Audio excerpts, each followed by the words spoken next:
I would say I've been taking notes for the past couple of months of the new releases coming out in 2026. However, I'm not usually that kind of reader that is running to the new releases. Actually, I'm usually late to the game, especially if it's overhyped. Sometimes the hype is for real, but if it's overhyped, I'm kind of allergic to it. I don't know. That's just who I am. I'm kind of allergic to it. I stay away from it, and then you will see me read that copy 3 years later. But I had a few books that caught my eye that are releasing next year, and I started making notes of it. So I thought today I would share that with you, my 26 new releases coming out in 2026.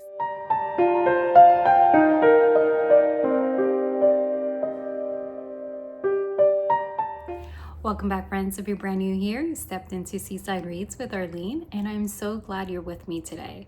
You're probably watching this in that weird in-between pocket of time where nobody knows exactly what day it is, but it's not New Year's Eve yet, so you can't quite move on, and it's not that 2026 mark yet. So I hope that this fills that little pocket of time, and thank you so much for spending it with me. So 2026 reads. I have come across a few titles, 26 to be exact, that I am most excited about that is releasing in the new year. Now, I have shared some titles with you of art copies that I've been reading that are releasing next year. And this is something extra, something new that you have not heard me talk about. I am an eclectic reader. I jump through genres like it's Skittles.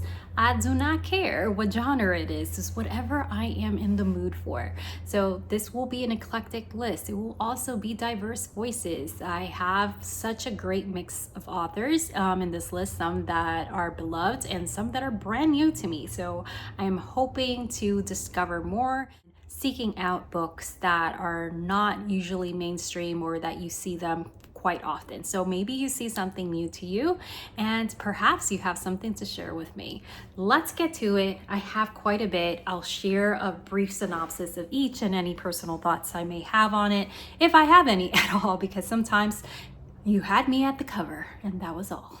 So this won't be in a particular order of what I'm most excited about, but more of the chronological order, the projected chronological order that this is going to be released in 2026. This is the dates that we know as of now, but we know that publishers sometimes change release dates and we go from there. And I'm also still seeking titles that are nonfiction, more in that arena, and more of the indie authors as well. So I will probably come back with more titles if you guys are interested. So the first book that caught, well, not the first book that caught my eye, but the first one that's coming out in the new year is coming out on January 13th, and that is Fire, Sword, and Sea by Vanessa Riley, on a real life black woman pirate. I'd be there because I'm like, okay, based on a real individual, historical fiction, those are like my main squeeze. A little bit about what it states about the story. It's in the Caribbean Sea in 1675. This woman is a mixed race daughter of a wealthy tavern owner of the island of Tortuga. Instead of marriage, she dreams of joining like the whole pirate life. She gets married, but then she returns and makes her own way under a secret identity.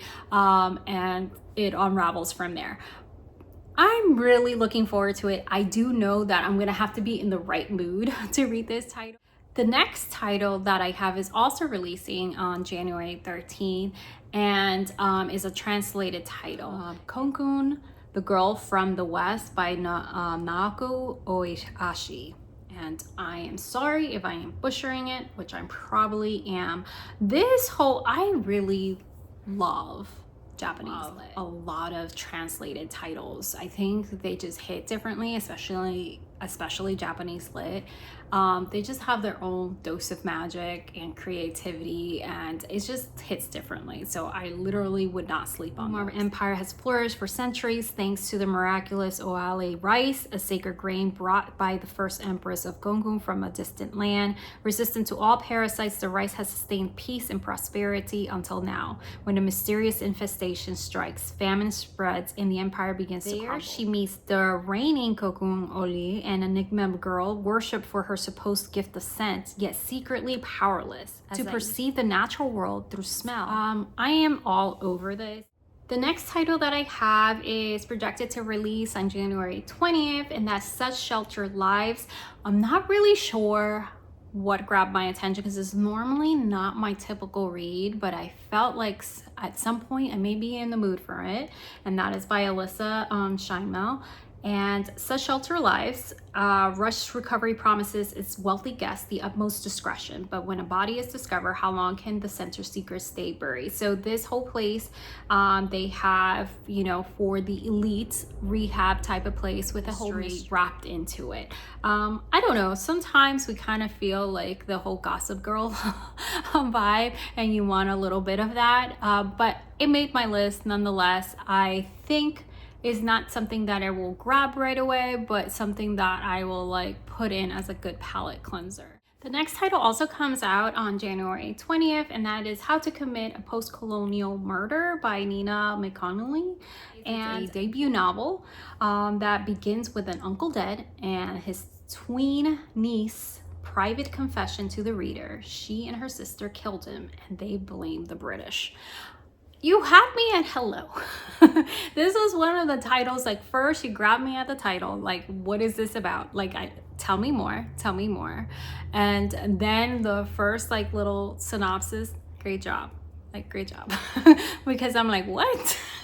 And that made me even more curious. So I'm really excited about this. This will be one that I will probably grab or request from my library as quickly as possible and probably have to wait.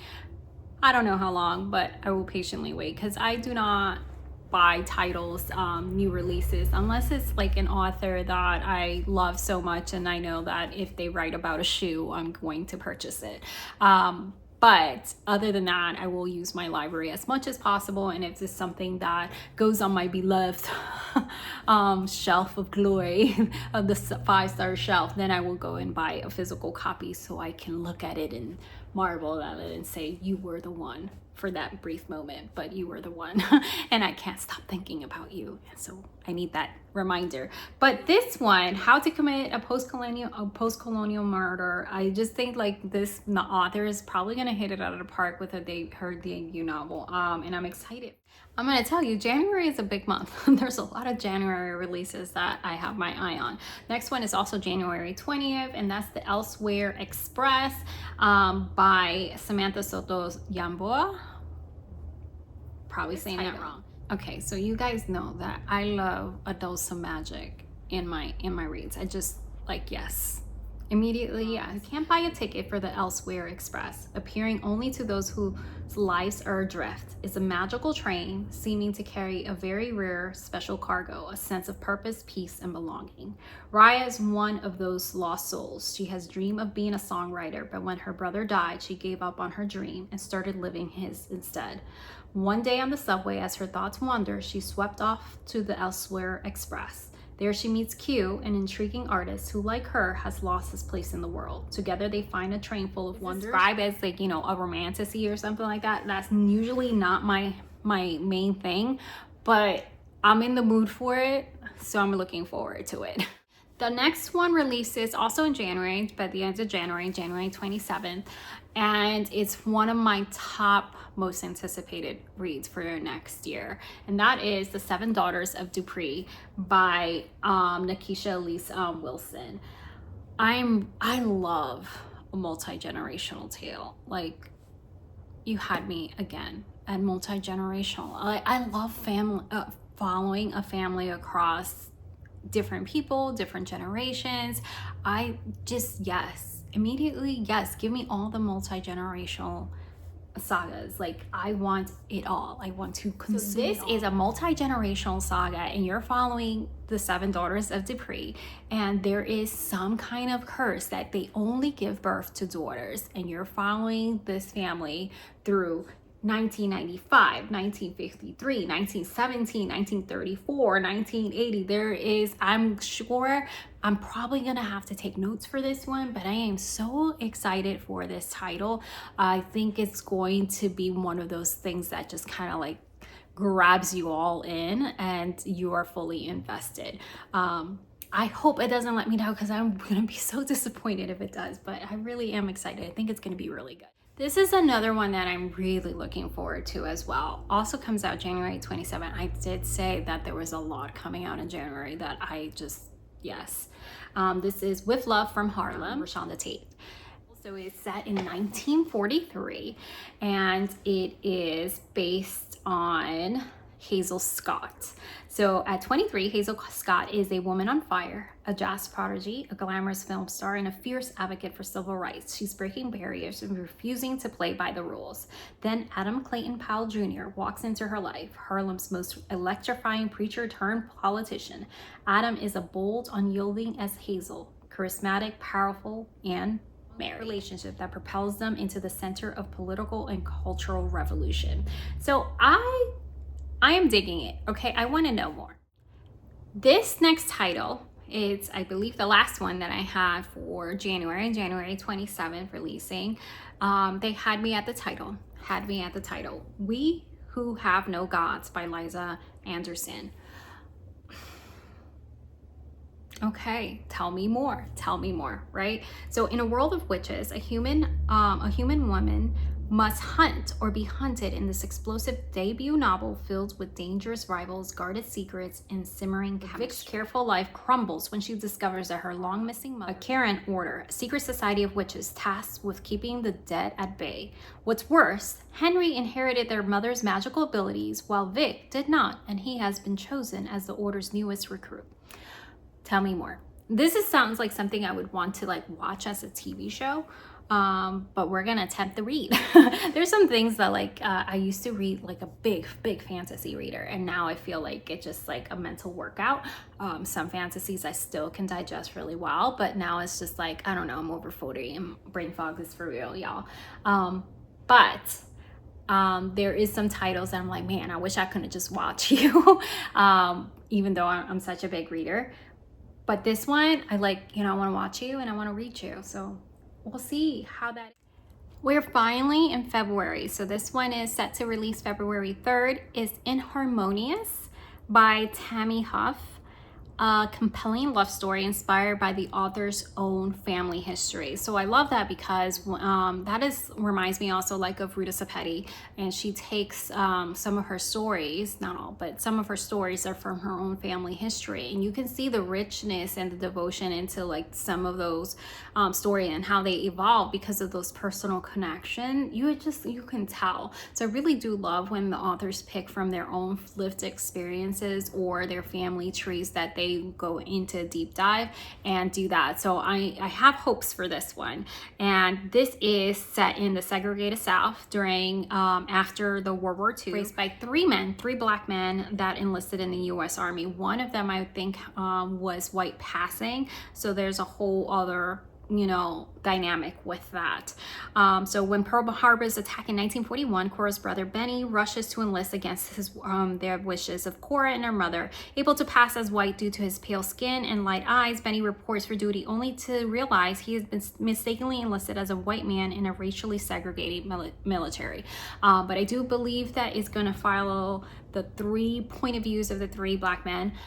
So I'm really looking forward to this one. This is one that historical fiction is always going to be my thing, but it's probably one that I won't wait too long.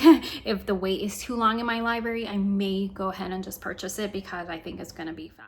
Now, if you know me from years past and when I only shared about books here instead of homeschool stuff, you know that Yellow Wife was one of, and still is, one of my favorite novels like of all time. It's just, I can go on, and we don't have that kind of time on this video, but she has a new novel coming out, and that is, you probably already saw it, so this one may not be like a new to you.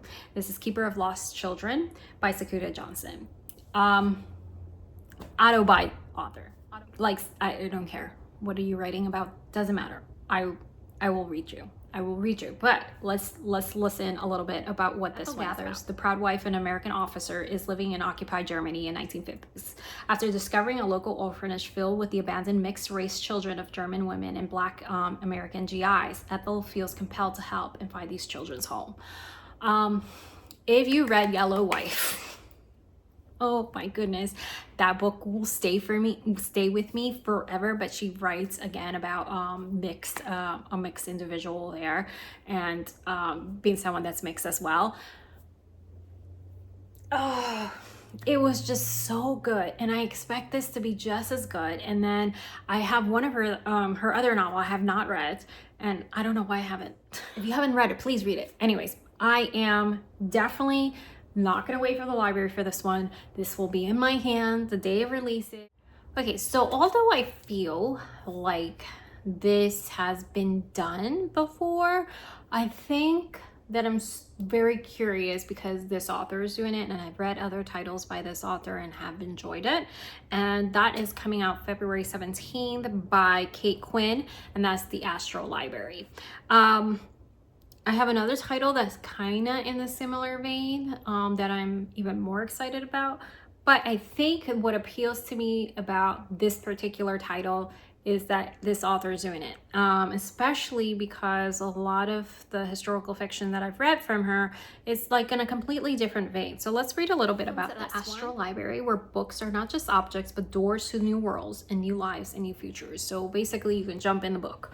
Alexandra Alex Watson has learned one lesson from her barren childhood in the foster care system. Unlike people, books will never let you down. Working from 3 dead-end jobs to make ends takes nightly refuge in the high-vaulted reading room at the Boston Public Library, escaping into her favorite fantasy novels and dreaming to far-off lands, until the day she stumbles through a hidden door and meets the librarian, the ageless Zerbic guardian of the hidden library, where the desperate and the lost escape to new lives inside their favorite books. So again, I feel like this has been done before, especially like in middle grade. I do one little part that scares me about it is like for fans of the Midnight Library. I did not like the Midnight Library. I thought it was so freaking depressing, and I like books that like, you know, hurt you, like hurt.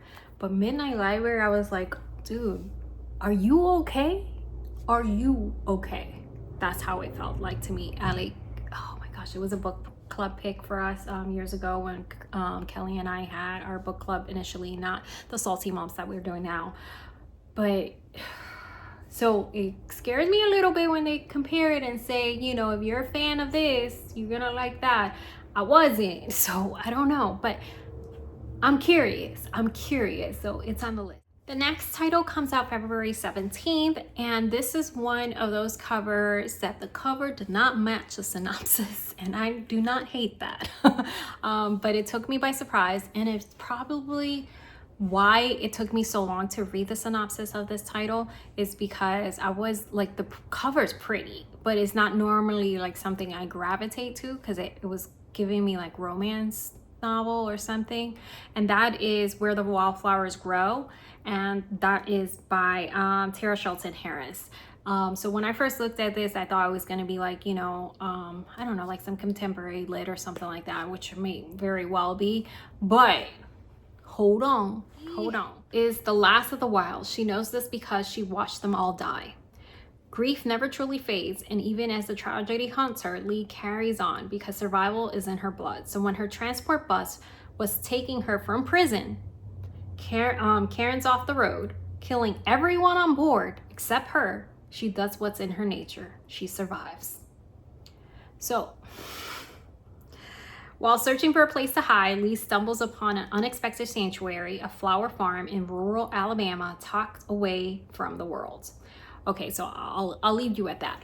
I wasn't expecting that. I was not expecting that. So I'm like, okay, now you had me. Now you have me, because the cover did not match what I thought it was going to be about at all. But I don't hate that. Okay, so this is a retelling. Releases February 24th of 2026. Cleopatra by Sarah L. Arifi. Yes. Immediately, yes, it's Cleopatra. I think that this author is gonna do a beautiful job with it. You know my name, but you don't know me. Your historians call me a seductress. Your playwrights speak of witchcraft, but my talents came from the gods themselves. Your poet sings of my bloodlust, but I was always protecting my children. How willfully they refused to concede that a woman could be powerful, strategic, and divinely blessed to rule. Death will silence me no longer. This is not the story of how I died, but how I lived. Say less. Like, what? I cannot wait for this one. This is in my top 3 of anticipated reads. Cleopatra by Sarah Ela Rifi. Yes, I am so excited for this. Okay, so now we've arrived in March. March is my birthday month. If you see things that are releasing in March, because I have seen a few, but nothing's really grabbing my attention. I have a couple, I think there's a couple that made the list. And one is coming out March 31st. So like we almost missed the month. We almost missed it, okay? And that is The Curse of Hester's Garden by Tamika Thompson. This one, like I told you, there's an eclectic mix of genres. Nona McKinley raised 3 boys in Hester Garden section of Medford, Michigan, an impoverished community divided by those who follow their faith in God and those who turn to true crime to survive. With her drug dealer husband behind bars and her eldest son shot to death at 18, Nona has devoted herself to ensuring her other children escape their brother's fate. Second son, Marcus, is on the right path and he's a valedictorian, heading to Ivy League. But then strange things starts happening to Nona and the other residents. Mysterious footsteps are heard from when she's alone. People have phantom encounters in the streets. Unattended appliances go off on all hours.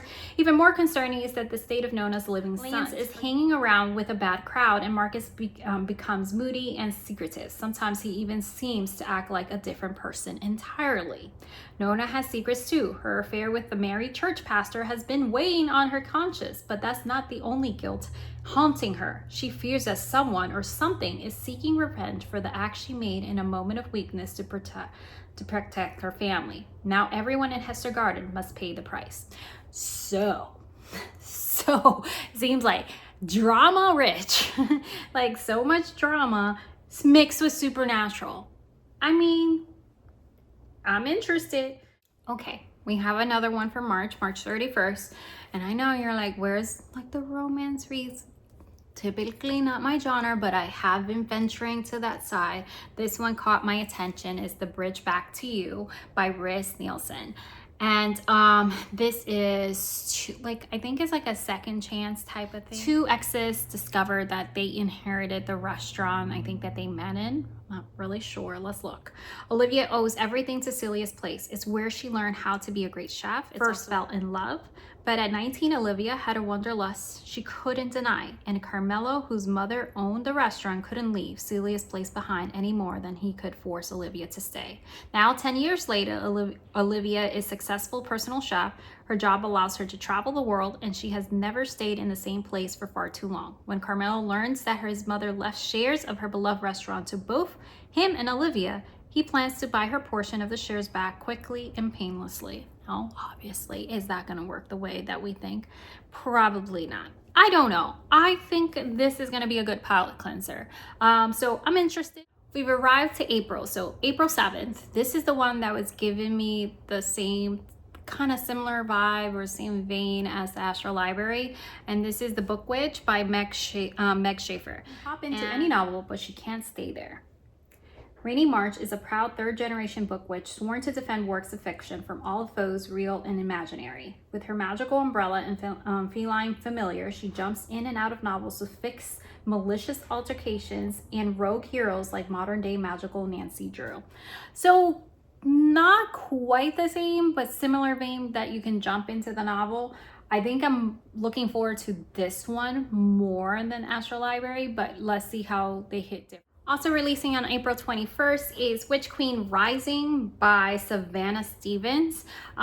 This one, I haven't seen much about it, so it caught my attention, especially because, when I don't see things circulating a lot, then that makes me more attracted to it. I told you I was allergic to overhyped things. So this is a reclusive witch from New Orleans. There is no greater honor than to become the prime, chosen to rule. But the title is meant to pass between 2 rival houses of magic, not to the wayward daughters of the former prime, who died under the mysterious circumstances. So again, this has the kind of societies and witch vibes that I absolutely adore, and BIPOC author.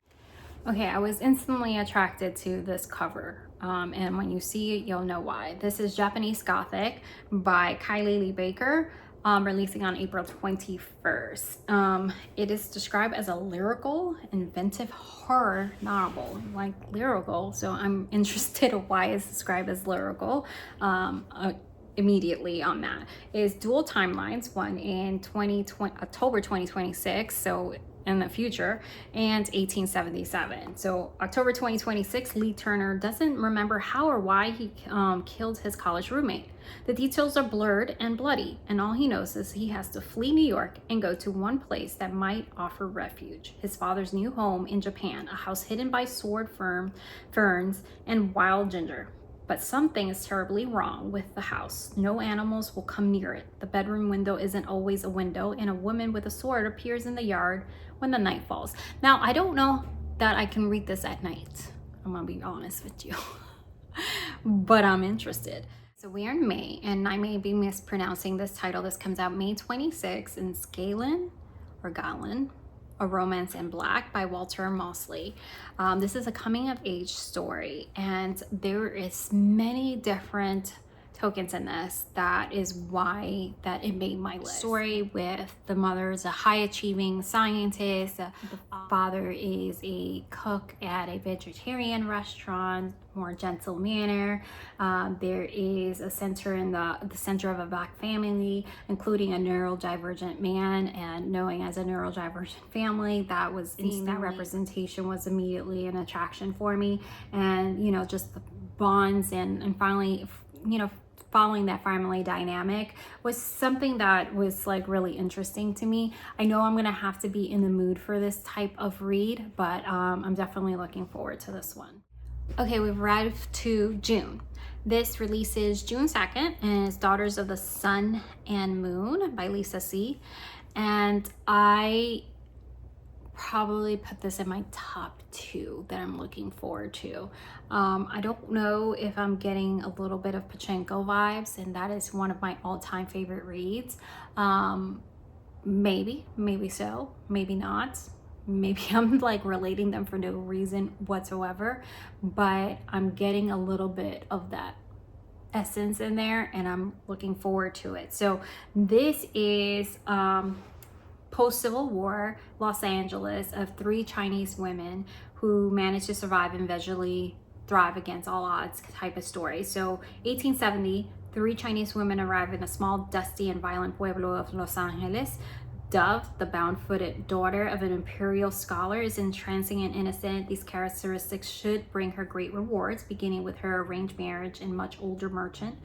Petal, the big-footed daughter of the peasant, has grown, remember the times, has grown up hungry and with dirt between her toes. In a moment of desperation, Petal's father sells her to buy money for rice seed, and she is loaded onto a ship to the Gold Mountain, America, where she is once again sold.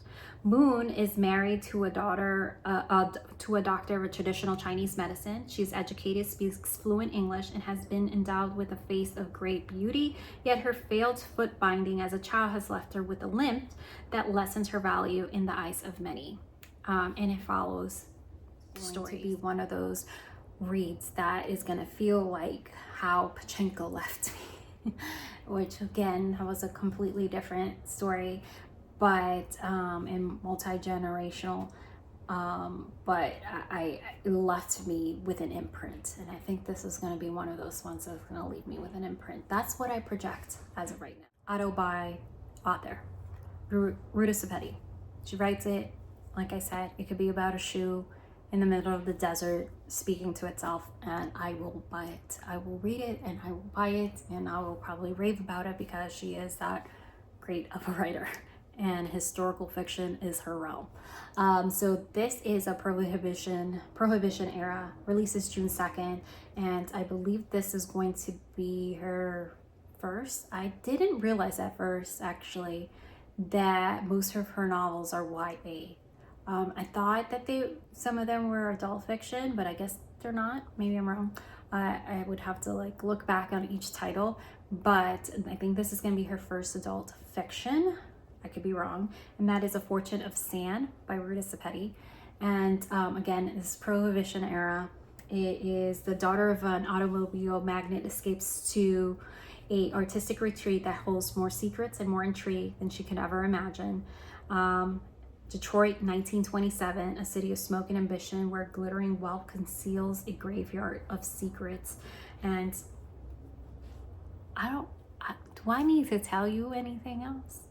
I have every title she's ever written, middle grade one included. I'm going to grab this the minute it's out. And I am going to consume it, and I know I'm going to love it because she does no wrong. Her books, for me, like, I accept no criticism. No notes. I mean, they're not all 5-star reads for me. There are some that are like my absolute favorite, like Salt to the Sea. Coming out in June 16.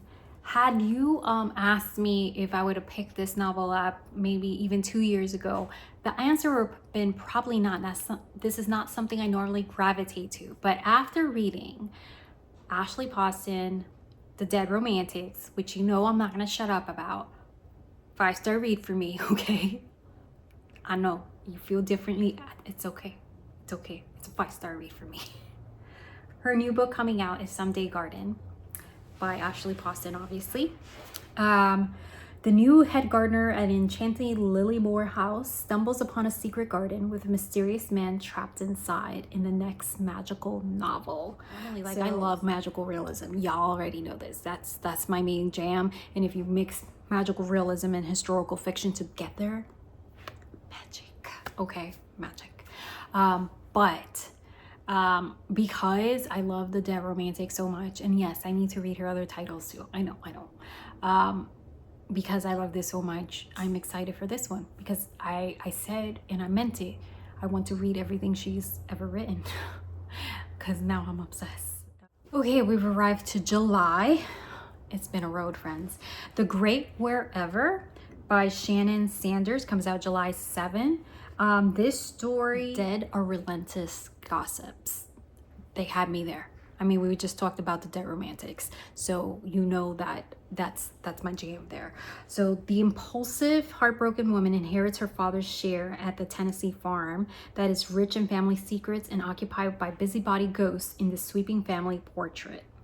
At 32, Aubrey Lamb is stumbling into adulthood and an underpaid gig worker in Washington, D.C. She's grieving the end of a serious relationship and the recent loss of her father. When Aubrey learns that she has inherited his share of a stake in a sizable Tennessee farm from her father, she sees an opportunity to get out of the city. Watching her rival with great interest are 4 ghosts, Aubrey's ancestors, who take their own claims to the farm and who never hesitate to pass judgment on mistakes made by the living, whether romantic.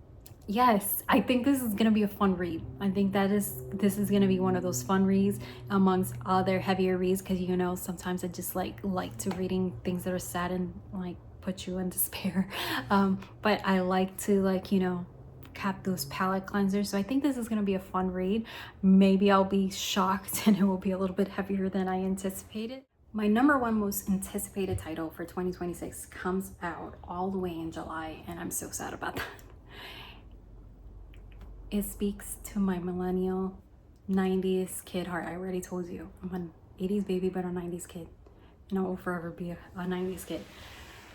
It's called The Mashup by Laura Marie Myers. I will purchase this the minute I see it come out. I will probably pre-order this title because if it lets me down, I am going to be very, very sad about it. So a little bit about this. So you remember, okay, so it's called The Mashup. Do you remember the game MASH that we used to play? Like mansion, apartment, house, shack. And so she wrote a book about the game we used to play and put it into real life. What? I am so excited about this book. Okay, so mansion, apartment, shack, Ruby Wine is a staunch rule follower who lives by numbers. So when a surprising breakup on her 35th birthday ruins all her well laid out plans, Ruby makes an unexpected wish, only to wake up inside the MASH game for her from 7th grade. So what she wrote in 7th grade for that game. So obviously we were a little unhinged back then. Settled in Technicolor Mansion, driving a tie-dye Jeep and running a roller coaster disco restaurant, Ruby is living out her childhood dreams come true, with one exception. According to the game, Ruby's other half is supposed to be Penn Hayes, her brother's annoying and annoyingly handsome best friend. But there's zero romance between them. Just like in real life, all they share is sarcasm. With no rules to follow and desperate to return to reality, Ruby makes her best guess at an escape plan. Win Penn's heart so the game comes completely true and she can go home. Tell me, okay, if you are a millennial, you'll understand. If you're someone that doesn't understand what I'm even talking about this game, you probably don't get it. I cannot wait for this title, and I need an art copy, y'all. Okay, down to the last two. This one is coming out on August 18. So there's not a lot that I've seen that is releasing September, October, November, and all that stuff. I do have one December release that we know about as of right now. So maybe I'll come back if you're interested with more titles as I encounter things that are releasing later in the year. And this is Walls Remember by Adele Sandine. Two estranged sisters inherit a home possessed by the horrors of its dark past. Do not go in the attic, the note warned, but that's exactly what sisters Mickey and Delilah do when they inherit a distant relative's house in Savannah, Georgia.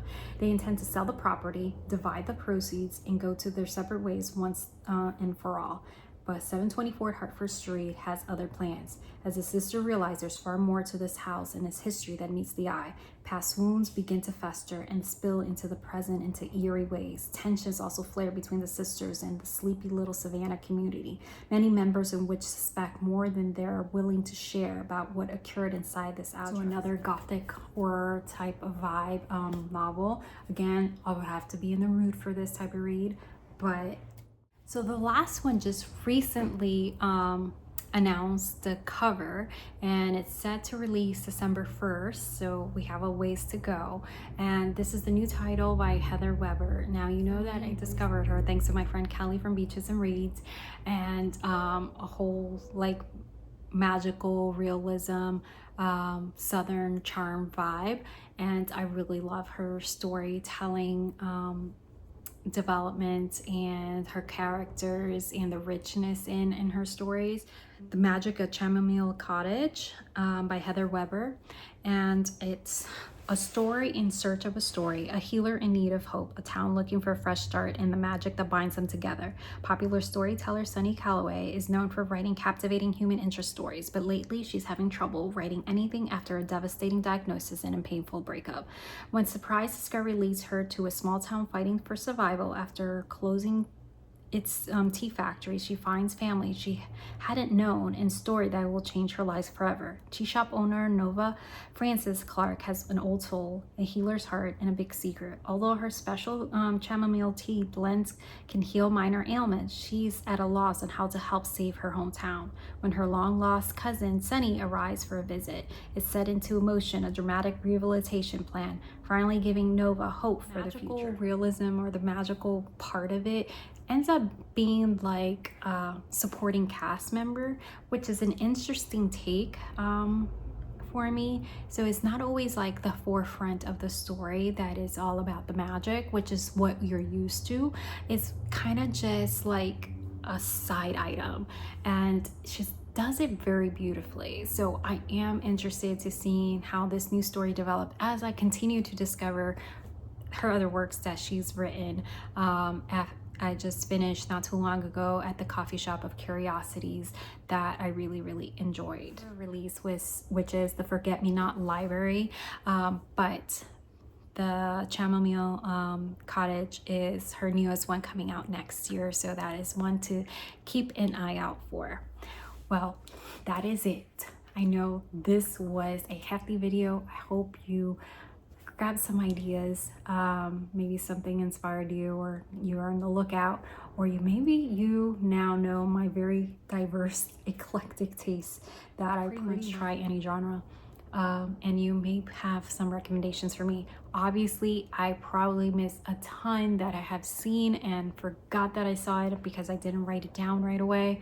But you know, we'll keep sharing. That's what this is all about. So if you enjoy this space and chatting books with me, make sure you hit like and subscribe for more. Have a great new year.